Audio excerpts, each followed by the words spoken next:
उपराष्ट्रपति ने नवी दिल्ली विच संगीत नाटक अकादमिक अमृत पुरस्कार प्रदान किए। देश भर विच 84 कलाकारां नूं सन्मान दे नाल तामर पत्तर सहित 1 लाख रुपए की नकद रकम दी। मोहाली विच सरकार सनअतकार मिलनी प्रोग्राम तहत पंजाब के मुख्यमंत्री ने सनअतकारां नूं कीता संबोधन। कहा कि मोहाली नूं सूबे के हब वजों विकसित किया जाएगा। चंडीगढ़ नगर निगम ने स्वच्छता पखवाड़ा और भारतीय स्वच्छता लीग 2.0 की की शुरुआत। चंडीगढ़ मेयर ने कहा कि स्वच्छता ही सेवा पंदरवाड़ा एकता और सांझी जिम्मेवारी की भावना को दर्शाता है।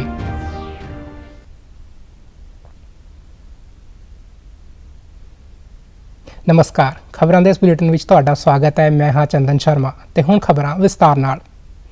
उपराष्ट्रपति जगदीप धनखड़ ने अज नवी दिल्ली में 84 कलाकारों को संगीत नाटक अकादमिक अमृत पुरस्कार प्रदान किए। विशेष उपलब्धि पुरस्कार समूचे भारत के 75 साल तो वध उम्र के उन्होंने कलाकारों को दिता गया जिन्होंने हुण तक कोई भी राष्ट्रीय सम्मान नहीं मिलिया है। इन्होंने पुरस्कारों तहत तामर पत्तर और अंग वस्त्र के नाल 1 लाख रुपए की नकद रकम भी दी जाती है। संगीत नाटक अकादमी अमृत पुरस्कार एक राष्ट्रीय सम्मान है जो संगीत नाटक प्रदर्शन कला के खेत्र में चंगे कलाकारों के नाल टीचरों और विद्वानों को दिता जाता है। किस तरीके से दिए जाते थे, रसूख कहां तक काम आता था, सबको पता है। मैं विवेचन नहीं करना चाहता, पर पिछले गत सालों में पद्मा अवार्ड उनको दिए गए जिनको कभी उम्मीद नहीं थी, और मिलने के बाद समाज ने कहा सही आदमी को दिया, सही महिला को दिया। प्रधानमंत्री नरेंद्र मोदी एतवार को विश्वकर्मा जयंती के मौके पर नवी दिल्ली के इंडिया इंटरनेशनल कन्वेंशन सेंटर में PM विश्वकर्मा योजना की शुरुआत करेंगे। इसका उद्देश्य देश भर के पेंडू और शहरी खेत्र के कारीगरों और शिल्पकारों को आर्थिक रूप में समर्थन देना ਅਤੇ ਉਤਪਾਦਾਂ ਕਲਾ ਅਤੇ शिल्प के माध्यम राही सदियां पुरानी परंपरा संस्कृति ਅਤੇ विरासत ਨੂੰ जीवित रखना है। PM मोदी रिवायती शिल्प ਵਿੱਚ लगे लोगों ਨੂੰ सहायता ਕਰਨ ਵਿੱਚ हमेशा ध्यान ਦਿੰਦੇ ਰਹੇ ਨੇ। 18 ਰਵਾਇਤੀ ਕਾਰੀਗਰਾਂ ਅਤੇ ਕਰਮੀਆਂ ਨੂੰ शामिल ਕਰਨ ਵਾਲੀ ਇਸ योजना का मुख्य उद्देश्य उत्पादां ਅਤੇ सेवावां ਵਿੱਚ ਸਰਬ ਸੁਲਭ ਅਤੇ गुणवत्ता ਵਿੱਚ सुधार करना है। कल तो शुरू होने जा रही PM विश्वकर्मा योजना ਨੂੰ ਲੈ ਕੇ पूरे देश भर के कारीगर बहुत खुश ने। हरियाणा के कैथल जिले के विश्वकर्मा समाज के लोग बहुत खुश ने। ये लोग अपने हत्थों और औजारां नाल काम करने वाले कारीगर ने।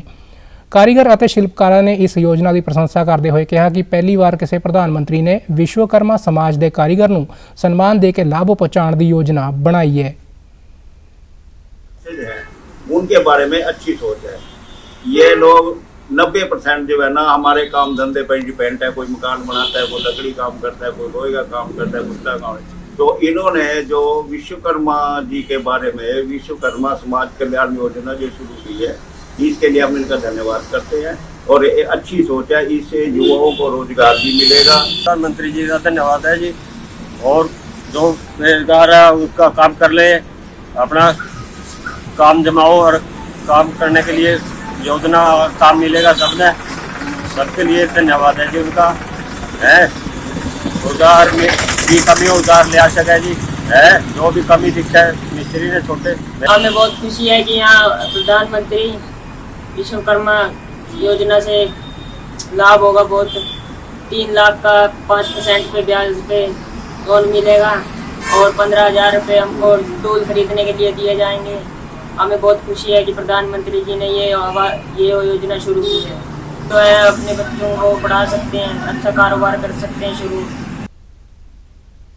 उन्होंने कहा कि प्रधानमंत्री विश्वकर्मा सम्मान योजना नाल जिथे विश्वकर्मा समाज के बेरोजगार नौजवानों को रोजगार के मौके मिलणगे, उत्थे ही इस योजना के फायदा नाल छोटे पद्धर ते अपने हत्थां नाल औजारां नाल काम करने वाले कारीगरां अते शिल्पकारां नूं अपना काम वधाउण दा लाभ मिलेगा। रक्षा मंत्री राजनाथ सिंह ने साझेदारी मूड में 23 नवे सैनिक स्कूलों को मंजूरी दी है। इस उपराले नाल मौजूदा सैनिक स्कूलों तो इलावा सैनिक स्कूल सोसायटी की अगवाई हेठ भाईवाली मूड में काम कर रहे नवे अजिहे स्कूलों की गिणती वध के 42 हो जाएगी। सरकार वालों गैर सरकारी संगठनों, प्राइवेट स्कूलों और सूबा सरकार की भाईवाली नाल 6वीं जमात तो शुरू किए जा रहे अजिहे नवे 100 सैनिक स्कूलों की स्थापना को मंजूरी दी गई है। प्रधानमंत्री नरेंद्र मोदी ने 100 नवे स्कूल स्थापित करने के दृष्टिकोण का मंतव कौमी सिक्ख्या नीति अनुसार विद्यार्थियों को मियारी सिक्ख्या प्रदान करना दस्सिया है। ਇਹ ਵਿਦਿਆਰਥੀਆਂ ਨੂੰ ਹਥਿਆਰਬੰਦ ਫੌਜਾਂ ਵਿੱਚ ਸ਼ਾਮਲ ਹੋਣ ਸਮੇਤ ਬਿਹਤਰ ਕੈਰੀਅਰ ਦੇ ਮੌਕੇ ਵੀ ਪ੍ਰਦਾਨ ਕਰੇਗਾ। ਇਸ ਦੇ ਨਾਲ ਇਹ ਉਪਰਾਲਾ ਨਿੱਜੀ ਖੇਤਰ ਨੂੰ ਮੌਜੂਦਾ ਨੌਜਵਾਨ ਪੀੜ੍ਹੀ ਨੂੰ ਰਾਸ਼ਟਰੀ ਨਿਰਮਾਣ ਲਈ ਉਤਸ਼ਾਹਿਤ ਕਰਨ ਲਈ ਸਰਕਾਰ ਨਾਲ ਹੱਥ ਮਿਲਾ ਕੇ ਕੰਮ ਕਰਨ ਦਾ ਮੌਕਾ ਵੀ ਦਿੰਦਾ ਹੈ। ਲੋਨ ਐਪਸ ਵੱਲੋਂ ਲੋਕਾਂ ਨਾਲ ਧੋਖੇਧੜੀ ਨੂੰ ਦੇਖਦੇ ਹੋਏ ਸਰਕਾਰ ਨੇ ਹੁਣ ਸਖਤ ਰੂਪ ਅਪਣਾ ਲਿਆ ਹੈ।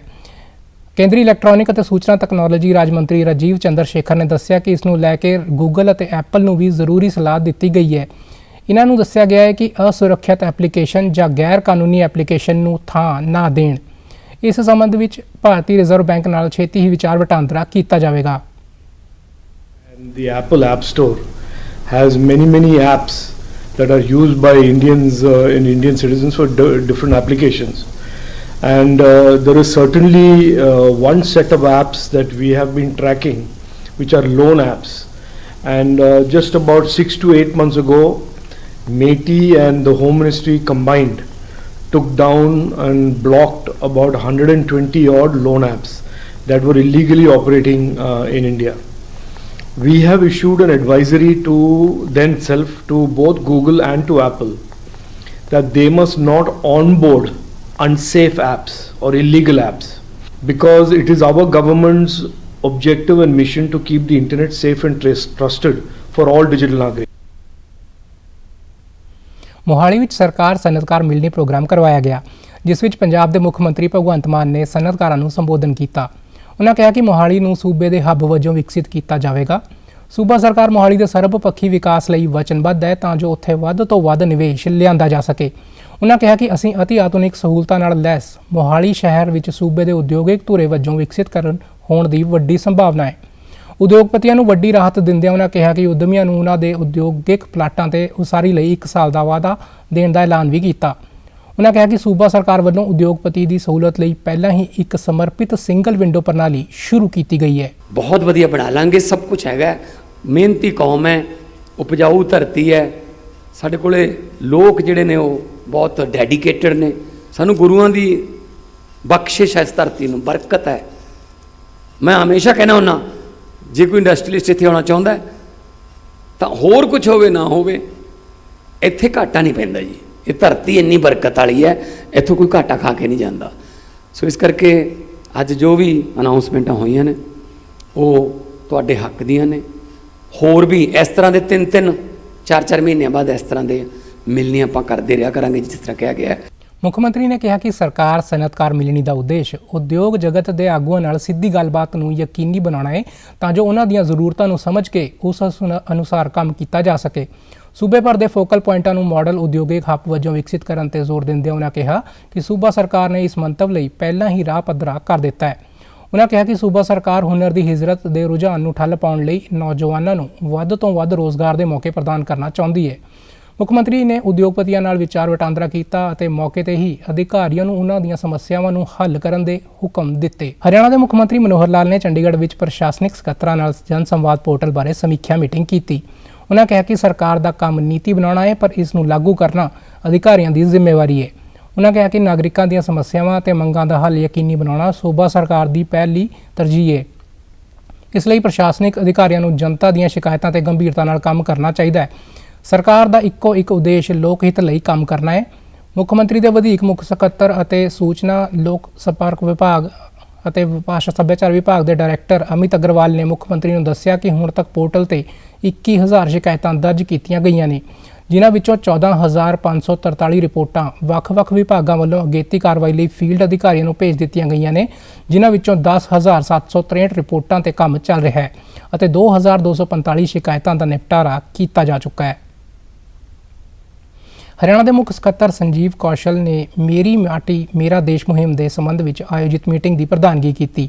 ਉਹਨਾਂ ਕਿਹਾ ਕਿ ਆਜ਼ਾਦੀ ਦੇ ਅੰਮ੍ਰਿਤ ਮਹੋਤਸਵ ਦੌਰਾਨ 15 ਤੋਂ 30 ਸਤੰਬਰ ਤੱਕ ਅੰਮ੍ਰਿਤ ਕਲਸ਼ ਯਾਤਰਾ ਕੱਢੀ ਜਾਵੇਗੀ, ਜਿਸ ਤਹਿਤ ਸੂਬੇ ਦੇ ਸਾਰੇ ਪਿੰਡਾਂ ਵਿੱਚੋਂ ਮਿੱਟੀ ਇਕੱਠੀ ਕਰਕੇ ਬਲਾਕ, ਸੂਬਾ ਅਤੇ ਕੌਮੀ ਪੱਧਰ ਤੇ ਲੈ ਕੇ ਜਾਈ ਜਾਵੇਗੀ। ਮੀਟਿੰਗ ਵਿੱਚ ਉਹਨਾਂ ਸਾਰੇ ਜ਼ਿਲ੍ਹਿਆਂ ਦੇ deputy commissioner, MC, DMC, CEO ਜ਼ਿਲ੍ਹਾ ਪਰਿਸ਼ਦ ਮੀਟਿੰਗ ਵਿੱਚ ਆਨਲਾਈਨ ਸ਼ਾਮਿਲ ਹੋਏ।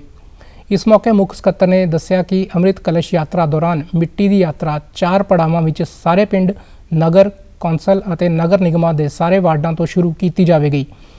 ਪਹਿਲੇ ਪੜਾਅ ਵਿੱਚ ਸਾਰੇ ਪਿੰਡ, ਦੂਜੇ ਪੜਾਅ ਵਿੱਚ ਸਾਰੇ ਬਲਾਕਾਂ, ਤੀਜੇ ਪੜਾਅ ਵਿੱਚ ਰਾਜ ਪੱਧਰੀ ਅਤੇ ਚੌਥੇ ਪੜਾਅ ਵਿੱਚ ਕੌਮੀ ਪੱਧਰ ਤੱਕ ਮਿੱਟੀ ਪਹੁੰਚਾਈ ਜਾਵੇਗੀ।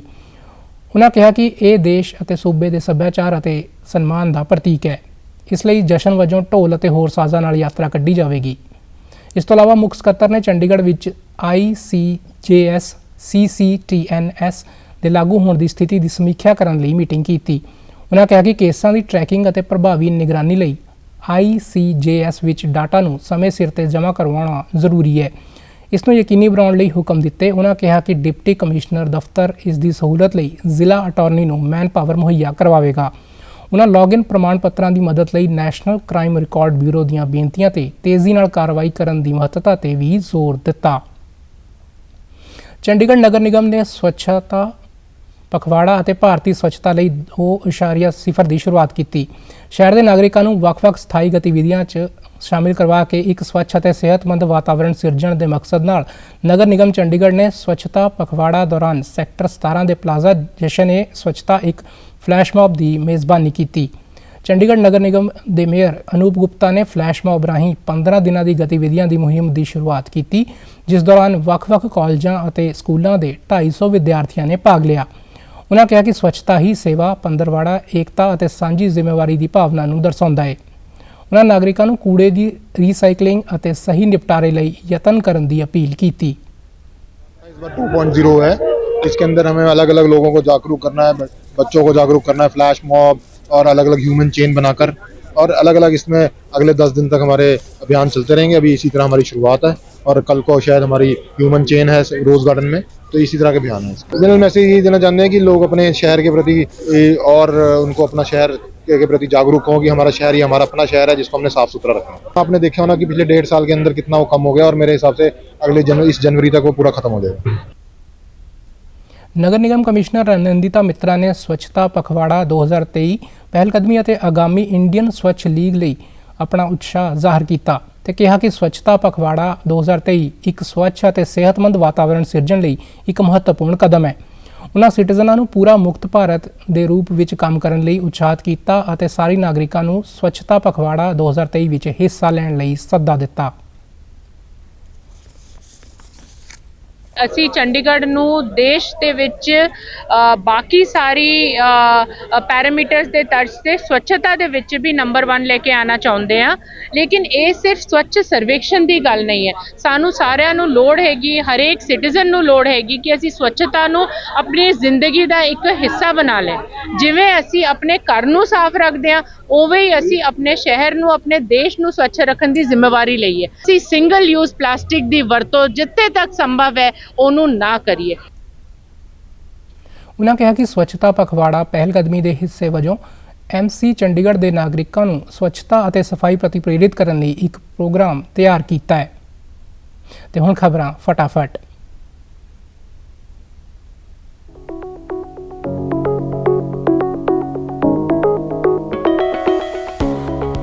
ਪ੍ਰਧਾਨ ਮੰਤਰੀ ਦੇ 73ਵੇਂ ਜਨਮ ਦਿਨ ਦੇ ਸੰਬੰਧ ਵਿੱਚ ਅੱਜ ਗੁਜਰਾਤ ਦੇ 73 ਥਾਵਾਂ ਤੇ 2 ਦਿਨਾਂ ਯੋਗ ਕੈਂਪ ਦਾ ਆਯੋਜਨ ਯੋਗ ਦੇ ਮਾਧਿਅਮ ਰਾਹੀਂ PM ਦੀ ਲੰਬੀ ਉਮਰ ਦੀ ਕਾਮਨਾ ਦੇ ਲਈ ਕੀਤਾ ਜਾ ਰਿਹਾ ਹੈ।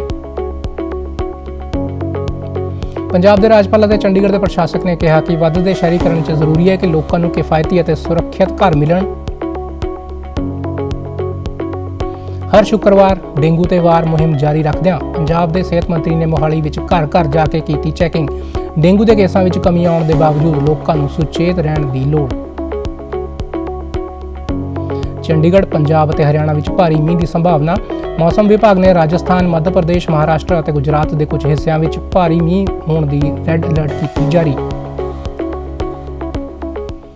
ਤੁਸੀਂ ਸਾਡੇ ਸਮਾਚਾਰ YouTube channel DD news Chandigarh, Facebook DD news Chandigarh ਅਤੇ Twitter handle DD news CHD ਤੇ ਵੀ ਦੇਖ ਸਕਦੇ ਹੋ। ਇਸ ਦੇ ਨਾਲ ਹੀ ਖਬਰਾਂ ਦਾ ਬੁਲੇਟਿਨ ਖਤਮ ਹੁੰਦਾ ਹੈ। ਆਗਿਆ ਦਿਓ। ਨਮਸਕਾਰ।